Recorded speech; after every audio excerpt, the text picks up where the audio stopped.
नीतिमंत श्रीमंती असावी असं आमचे ऋषी म्हणतात.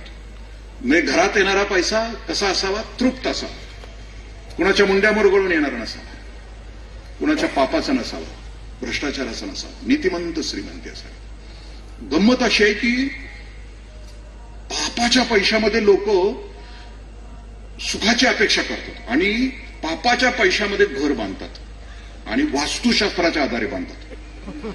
पैसा पापाचा आणि घर वास्तुशास्त्रानं बांधायचं, म्हणजे घर शांत असावं.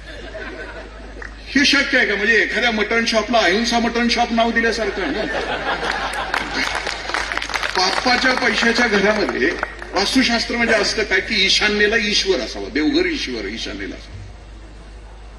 देव जरी ईशान्येला असला तरी कोपल्याशिवाय राहणार आहे का? पापाच्या पैशाच्या घरामध्ये आग्नेयाला जर अग्नी असेल तर घरात आग लावल्याशिवाय राहणार आहे का? पापाच्या पैशाच्या घरामध्ये वास्तुशास्त्रानुसार वायव्याला वायू असेल तर तो घरातली वादळं थांबवणार आहे का? नाही ना. म्हणजे श्रीमंती माझ्या ऋषींनी कधीच नाकारलेली.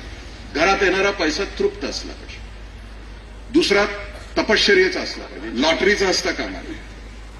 तृप्ताम तर्पयंतीम ज्वलंत असं म्हणतात. आणि ज्वलंत झरा असला पाहिजे, कष्टाचा असला पाहिजे.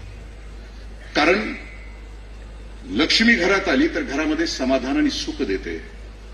पापाच्या पैशाला ऋषी असं म्हणतात की ती अवदस आहे. ती आमच्या घरामध्ये आली दिसेल श्रीमंती तथाकथित चंपोगिरी दिसेल पण उद्ध्वस्त झालेली असेल. सिंहासनं असतील पण ती वाळवीनं खाल्लेली असतील असं ऋषी म्हणतात.